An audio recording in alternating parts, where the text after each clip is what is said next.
Marcus Thompson thought fixing a broken elevator at 3 a.m. was just another routine maintenance call. He had no idea that the elegantly dressed woman trapped inside was Elena Castillo, CEO of Meridian Global, one of the largest tech conglomerates in North America. What started as a simple rescue would lead to whispered confessions in empty hallways, a friendship that defied every social boundary, and a choice that would transform both their lives forever.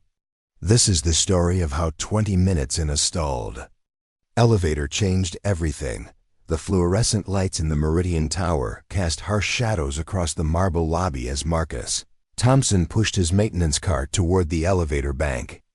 At 3:17 a.m., the 40-story building was a tomb of glass and steel, inhabited only by the overnight security guard and the ghosts of corporate ambition. Marcus had been working the night maintenance shift for 3 years, invisible to the executives who ruled this world during daylight hours. Before we jump back in, tell us where you're tuning in from. And if this story touches you, make sure you're subscribed, because tomorrow, I've saved something extra special for you. At 32, Marcus had learned to find dignity in work that others looked down upon. His custodial uniform might not command respect, but he took pride in keeping the building spotless, in fixing what was broken, in being the person others could depend on when everything else failed. The pay barely covered his studio apartment and community college classes, but it was honest work, something his late father had taught him to value above all else. The elevator call had come in 20 minutes ago. Car number 7 was stuck between the 38th and 39th floors. Probably another sensor malfunction, Marcus thought as he loaded his tools. These high-end elevators were sophisticated but temperamental, like expensive sports cars that needed constant attention. As he opened the maintenance panel in the lobby, Marcus heard something that made him pause, a woman's voice, muffled but audible through the elevator shaft. She was on the phone, and she sounded frustrated. "Richard, I don't care what time it is in Tokyo. The Nakamura deal cannot wait until morning." "What do you mean the servers are down?" "We have 48 hours to close this acquisition or we lose everything." Marcus had heard enough executive conversations echo through these halls to recognize the tone. Someone accustomed to being obeyed, to having problems solved with a phone call and unlimited resources. But there was something else in her voice, a tremor of exhaustion that money couldn't fix. He accessed the elevator's diagnostic system and found the problem. A faulty safety sensor had triggered an emergency stop. Simple fix, but it would take 15 minutes to reset the system properly. Marcus grabbed his radio. "Security, this is Marcus in maintenance. I've got someone stuck in elevator 7. I can get them out, but it'll take a few minutes to do it safely." "Copy that, Marcus. There's a Ms. Castillo working late in the executive offices. Probably her." Marcus had heard the name. Castillo whispered in the hallways, the mysterious CEO who'd taken over Meridian Global 2 years ago after her father's sudden death. Employees spoke of her in hushed, reverent tones, like she was more myth than woman. Some called her brilliant, others ruthless. All agreed she was untouchable. As Marcus worked on the control panel, he could hear the woman, Ms. Castillo, continuing her phone calls. Her voice carried the weight of decisions that affected thousands of jobs, billions of dollars, global markets. But trapped in that elevator, she was just another person who needed help. "Ma'am?" Marcus called up through the shaft intercom.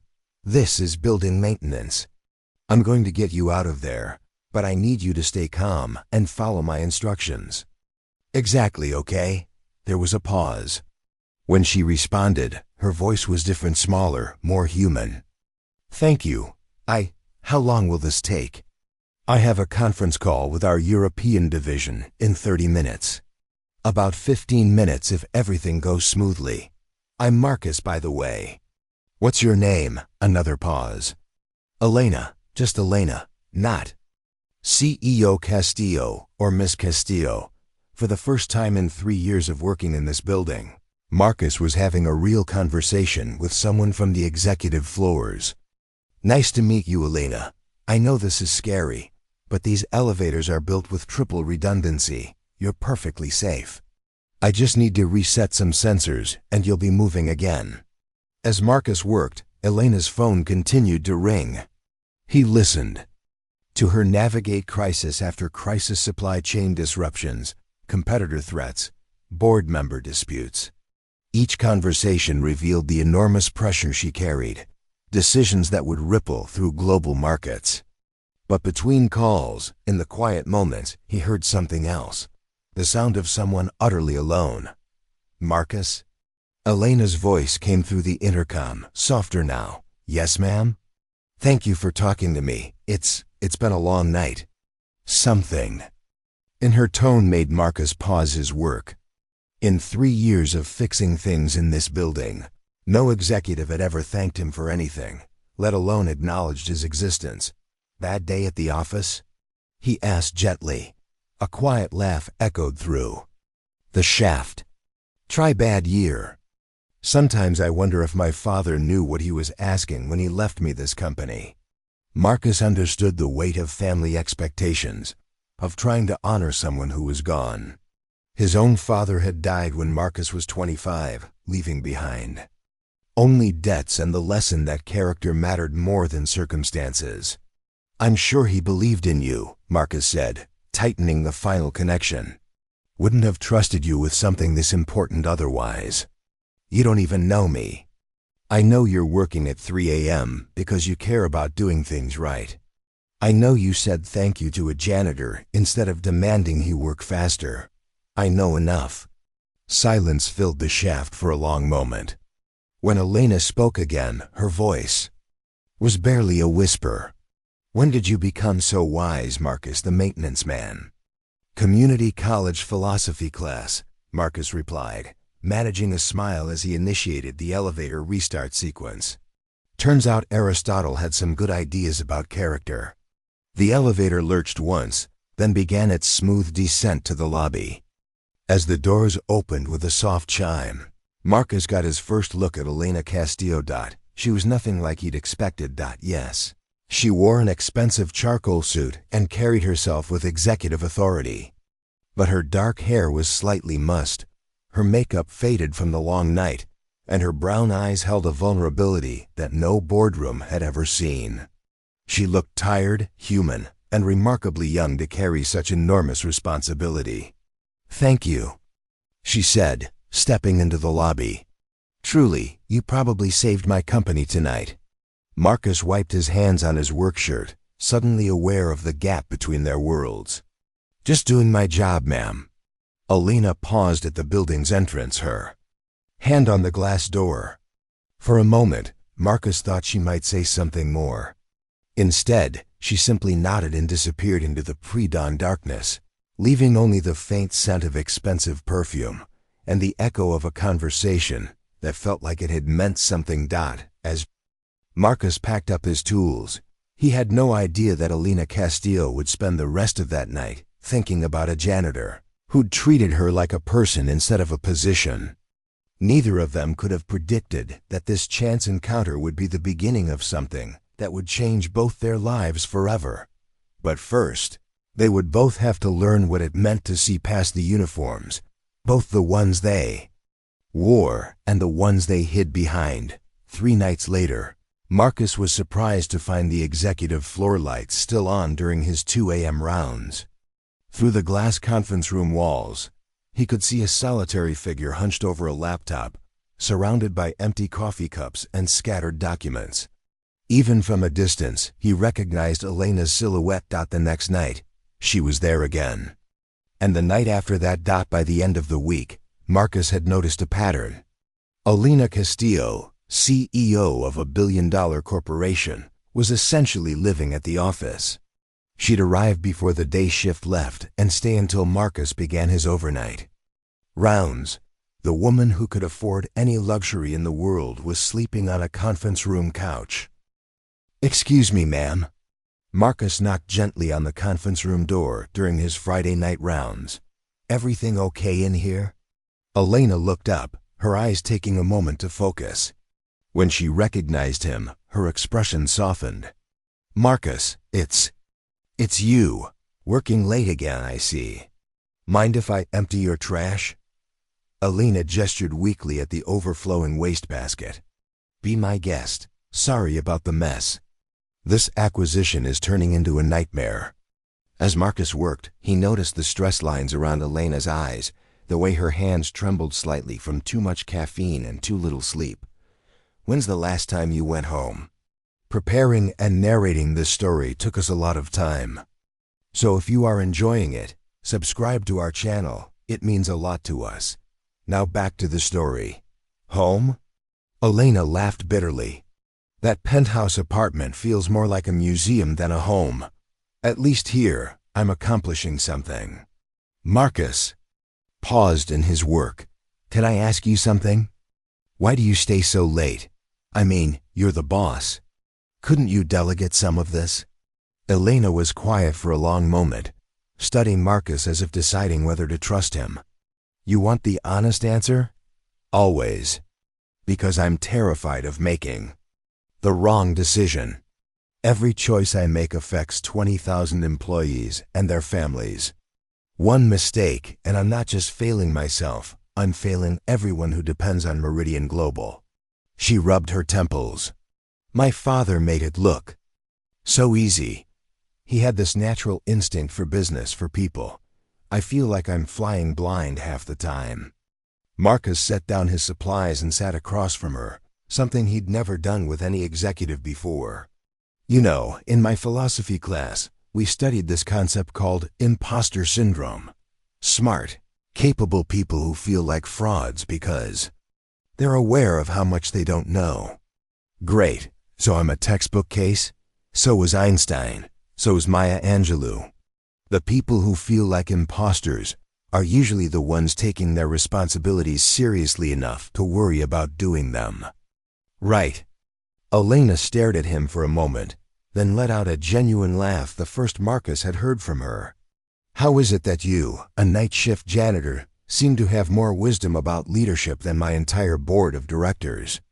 "Maybe because I don't have any agenda except wanting to help," Marcus said simply. "Your board members probably all want something from you. I just want you to get some sleep before you collapse."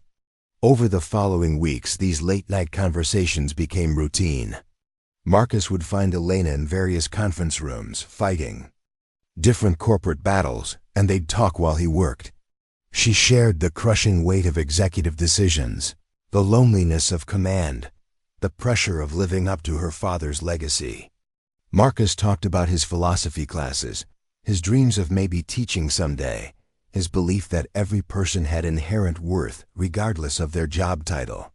"You know," Elena said one night, watching Marcus carefully organize cleaning supplies, with the same attention to detail she applied to million-dollar contracts, "I've been thinking about what you said about imposter syndrome. Yeah? I've spent 2 years trying to be my father, to fill his shoes exactly. But maybe that's the problem. Maybe I need to find my own way of leading." Marcus smiled. "Sounds like you're already smarter than you give yourself credit for." As autumn turned to winter, Elena began looking forward to Marcus's nightly visits. He was the only person in her life who saw her as Elena, not as the CEO who held their financial future in her hands. With Marcus, she could admit uncertainty without appearing weak, could laugh without worrying about corporate image, could be human without losing authority. Marcus, for his part, found himself thinking about Elena during his classes, wondering how she was handling the latest crisis he'd read about in the business section. He admired her dedication, her genuine care for her employees, the way she never talked down to him despite their vastly different circumstances. One particularly difficult night, after a hostile takeover attempt had been leaked to the press, Marcus found Elena sitting on the floor of her office, surrounded by legal documents, tears streaming down her face. "Elena?" Marcus knocked softly on the open door. "You okay?" She looked up, not bothering to hide her vulnerability. "They're trying to destroy everything my father built. The company, the employees' pensions, our research divisions. They want to strip it all away and sell the pieces. Marcus entered the office and sat on the floor beside her. What can you do to stop them? Fight, but it means working 20-hour days for the next month, risking everything on a strategy that might not work. And I'll have to do it completely alone. My board is split. My advisors are hedging their bets. You're not alone, Marcus said quietly. Elena met his eyes. Marcus, you don't understand. If this fails, I lose everything. The company, my reputation, my father's legacy, everything. And if you don't try, I lose everything anyway. Marcus was quiet for a moment, then stood and extended his hand. Come on, let's get you some real food and coffee that doesn't taste like motor oil. You can't save a company on vending machine snacks and 3 hours of sleep. As Elena took his hand and let him help her up, she realized something that should have terrified her. Marcus had become the most important person in her world. This janitor who knew nothing about corporate finance but everything about human resilience had become her anchor in a storm that threatened to destroy everything she'd ever known. Neither of them spoke about the electricity that passed between them when their hands touched, or the way Elena held on just a moment longer than necessary. Some truths were too dangerous to acknowledge, at least not yet. But in the quiet of that office, surrounded by the debris of corporate warfare, something had shifted between them. The friendship that had begun in a broken elevator was evolving into something deeper, something that would soon be tested in ways neither of them could imagine. The revelation came on a Tuesday night in December. Completely by accident, Marcus was restocking supplies in the janitorial closet when he heard voices echoing from the executive conference room. Elena was there, but she wasn't alone. 3 men in expensive suits surrounded the table, their voices sharp with tension. Elena, you need to face reality, one of them was saying. Blackstone Industries has the backing to drag this out for months. We're hemorrhaging money on legal fees alone. I won't let them destroy my father's company, Richard. Elena's voice was steel wrapped in exhaustion. There has to be another way. Your father would have made a deal by now, another voice interjected. Santiago Castillo knew when to cut his losses. Marcus froze. Santiago Castillo. He'd heard that name before, not just in passing corporate gossip, but in his business ethics textbook. Santiago Castillo, the legendary entrepreneur who'd built Meridian Global from a small software startup into a tech empire. The man who'd revolutionized cloud computing, who'd been featured on magazine covers, whose quotes about ethical leadership Marcus had actually written essays about. Elena Castillo wasn't just any CEO. She was the daughter of Santiago Castillo, heir to one of the most powerful tech fortunes in the world. The woman who'd been sleeping on conference room couches, worrying about coffee quality, sharing her fears with a janitor. She was tech royalty. Marcus stood in that supply closet, cleaning rags forgotten in his hands, as the full weight of their relationship hit him. Every conversation, every moment of vulnerability she'd shared, every time she'd treated him as an equal, she'd been one of the most powerful people in the country. And he'd been lecturing her about philosophy like some wise sage. The meeting continued, voices rising as the board members pressured Elena to accept Blackstone's buyout offer. Marcus heard her voice crack with emotion as she defended her father's vision, her commitment to their employees, her refusal to let corporate raiders strip away everything meaningful about Meridian Global. I need some air, Elena announced suddenly. Marcus heard chairs scraping, footsteps, and then the conference room fell silent except for the murmur of the remaining board members. Marcus slipped out of the supply closet and found Elena on the building's observation deck, a windowed area on the 40th floor that overlooked the city. She stood with her back to him, shoulders shaking, whether from cold or emotion, he couldn't tell. Elena? She turned, and Marcus saw tears frozen on her cheeks. Marcus, I didn't know you were still here. Working late again, I see. He tried to keep his voice normal, but everything felt different now. The woman standing before him wasn't just Elena. Anymore, she was Elena Castillo, daughter of Santiago Castillo, CEO of Meridian Global, the same company whose inspirational leadership principles Marcus had studied and admired. "How much did you hear?" she asked quietly. "Enough to know that you're not just any executive." Marcus leaned against the window beside her. "Santiago Castillo's daughter, that's pretty significant information to leave out of our conversations." Elena's face crumpled. "This is exactly what I was afraid of.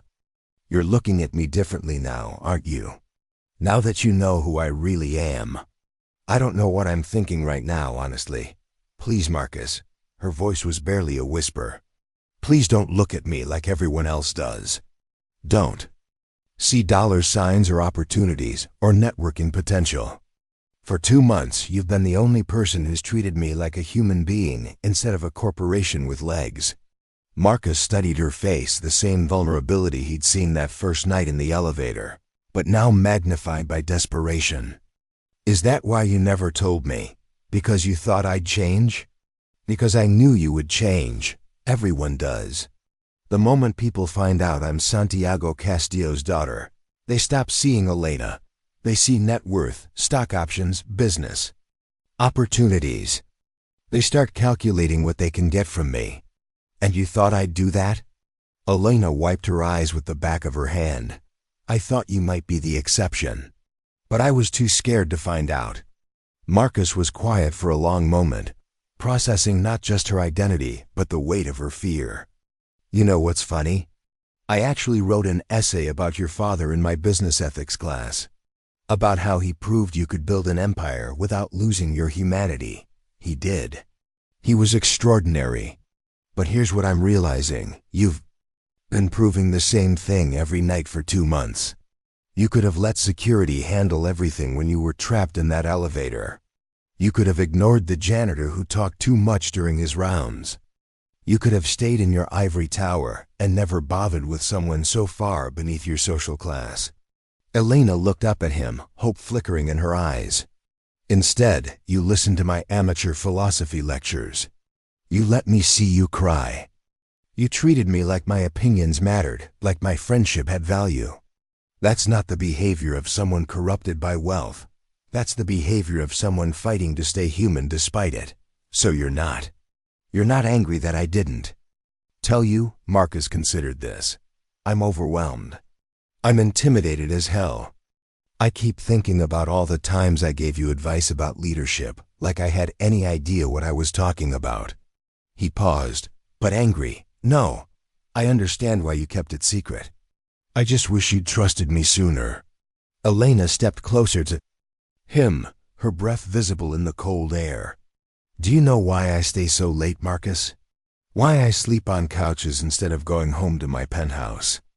Because you're dedicated to the company. Because you're here."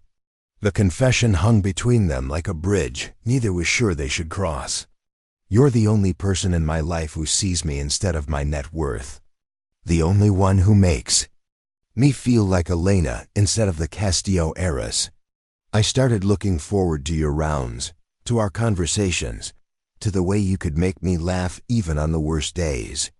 Marcus felt the ground shifting beneath him. This wasn't just about hidden identity anymore. This was about feelings that had been growing in the shadows of corporate hierarchy, emotions that defied every social boundary he'd ever known. "Elena, I know it's impossible," she said quickly. "I know we come from different worlds. I know there are 1,000 reasons why this is crazy.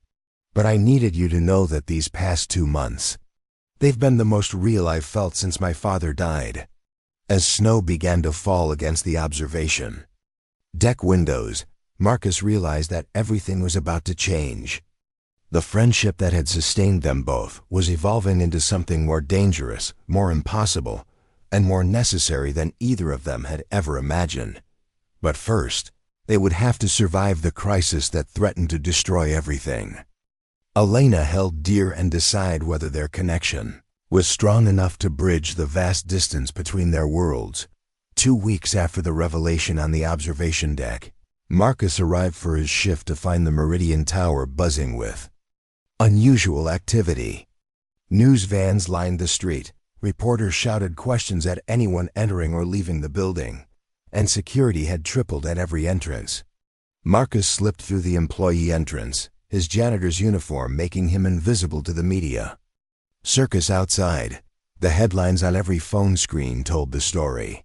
Meridian Global in freefall. Castillo dynasty crumbles as board votes nitrogen monoxide confidence.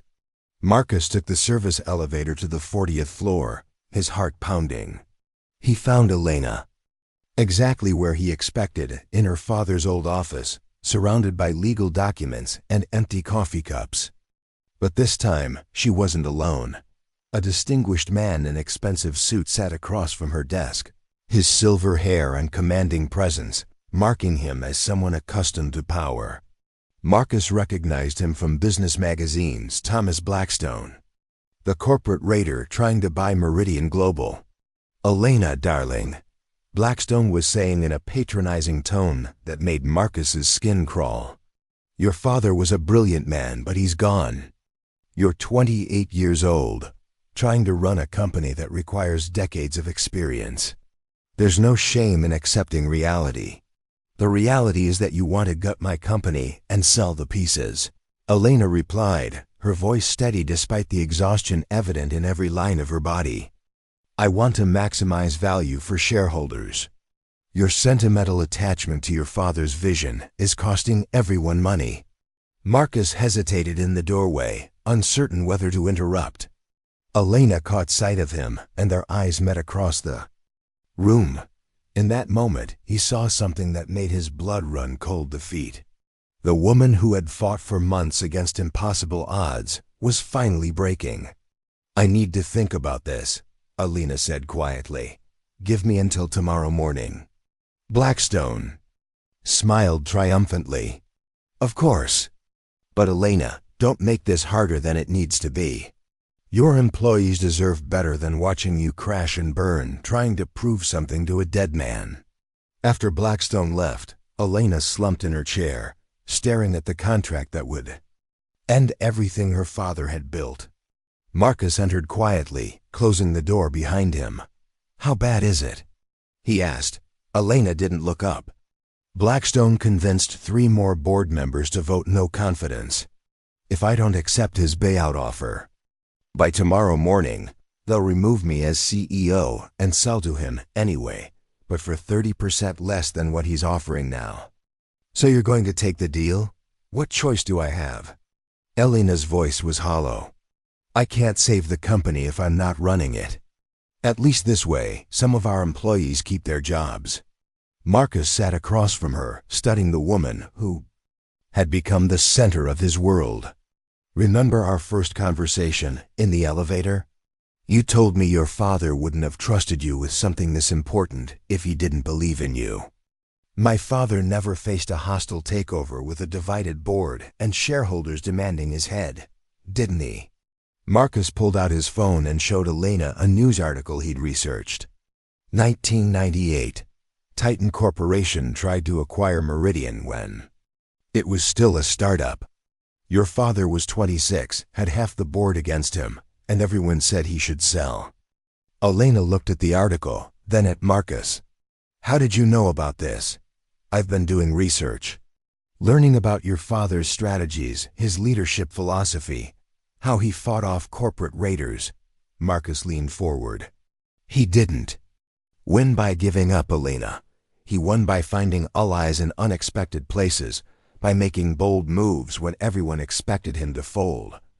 "Marcus, this isn't a philosophy class discussion. This is reality. I don't have allies, I have a board that wants me gone and shareholders who think I'm incompetent. You have me." Elena stared at him. "You're a night janitor, Marcus. What could you possibly do to help save a billion-dollar company?" The words hung in the air between them, and Marcus felt the sting of their truth. What could he do? He cleaned toilets and fixed broken elevators. He was taking community college classes and living paycheck to paycheck. In the world of corporate warfare, he was less than nothing. But then he looked at Elena, really looked at her, and saw past the CEO title to the woman who had shared her fears. her dreams, her vulnerability with him. The woman who had confessed that their friendship was the most real thing in her life. "You're right," Marcus said quietly. "I can't help you save your company, but I can help you remember who you are." "What do you mean?" Marcus stood up and walked to the window overlooking the city. "When I first met you, you were trapped in an elevator, powerless, dependent on someone else to save you. But you didn't panic. You didn't demand special treatment. You said thank you. You treated me like a human being worth talking to." Elena remained silent, listening. "The woman I've gotten to know over these past months, she's not someone who gives up when things get hard. She's someone who works 18-hour days because she cares about her employees. She's someone who sleeps on couches because going home to luxury feels wrong when her company is struggling. She's someone who sees potential in a janitor taking philosophy classes." Marcus turned to face her. That woman, the real Elena Castillo, she would find a way to fight. Not because she's Santiago Castillo's daughter, but because she's Elena Castillo, and she knows that some things are worth fighting for even when the odds are impossible. Elena's eyes filled with tears. "But what if I fail? What if I lose everything?" "Anyway, then you lose everything fighting for what you believe in, instead of giving it away because you were afraid to try." Marcus moved closer to her desk. "Your father's company is worth fighting for. Your employees are worth fighting for. You are worth fighting for." For a long moment, Elena stared at the contract on her desk, the paper that would end her family's legacy but guarantee her survival. Then she looked at Marcus, this man who had somehow become her anchor in the storm, and made a decision that would change both their lives forever. "If I do this, if I reject Blackstone's offer and fight to keep control, I'll need to ask everything of everyone around me. 18-hour days, impossible deadlines, risks that could destroy us all." She paused. Would you stay with me? Through whatever comes next?" Marcus thought about the enormous gulf between their worlds, the impossibility of their situation, the 1,000 ways this could end badly. Then he thought about the woman who had trusted him with her fears, who had seen value in his friendship, who had become the most important person in his life. "Elena," he said softly, "you couldn't get rid of me if you tried."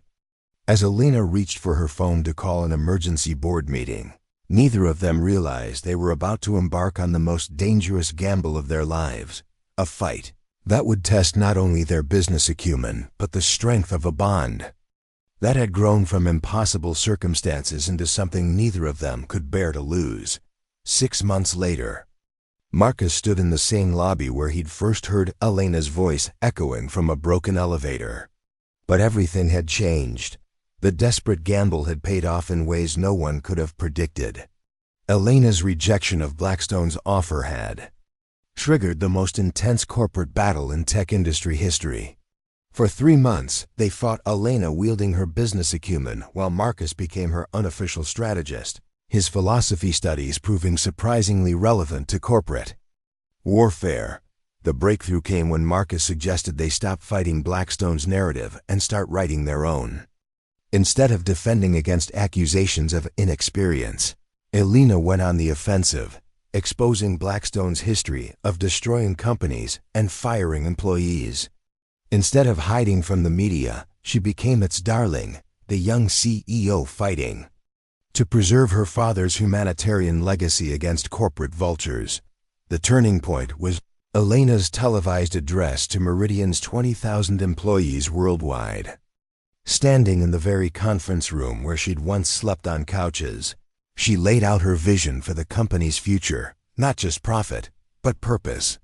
She announced the Castillo Innovation Fund, using her personal inheritance to guarantee job security during the transition, and revealed plans to make Meridian Global a model for ethical tech leadership.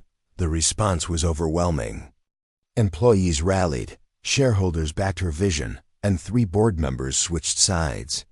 Blackstone's offer collapsed when Meridian's stock price soared past his proposed buyout figure. Now, Marcus wore a different uniform, a tailored suit. That still felt foreign, but was getting more comfortable each day. His business card read, Director of Strategic Planning, though Elena privately called him her Chief Philosophy Officer. The community college night classes had evolved into a Harvard MBA program, funded by the company's executive development initiative. Any regrets? Elena asked, joining him in the lobby.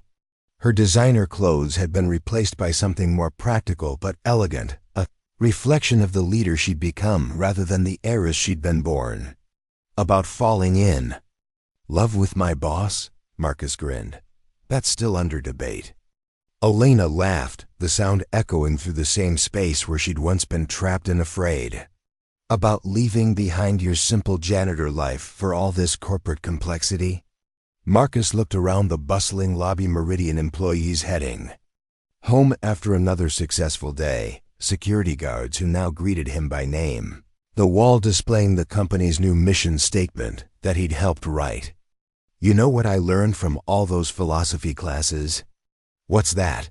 Sometimes the most profound transformations begin with the simplest act of kindness. Fixing someone's problem when you could have walked away. Seeing the person instead of their position. Having the courage to trust that connection can bridge any distance between different worlds. Elena moved closer to him, comfortable in a way that spoke of shared battles and mutual respect. So no regrets about that night when you heard crying in the parking lot and decided to help? None, Marcus said, pulling her closer. Though I have to admit, when I fixed that elevator at 3 a.m., I never expected the grateful CEO to whisper, "Don't leave me," and mean it for the rest of our lives. As they walked toward the executive elevator, the same one where their story began, Elena reflected on how quickly everything had changed. The terrified woman who'd once hidden her identity behind first names and fear had become a leader whose authentic humanity inspired thousands. The janitor who'd seen worth in helping a stranger had discovered that wisdom could come from anywhere, including community college philosophy classes. In the end, it wasn't about his janitor's uniform or her CEO title. It wasn't about her family's billions or his student loans. It was about two people finding exactly what they'd been searching for all along: acceptance, purpose, and the kind of love that grows stronger through shared challenges and mutual respect.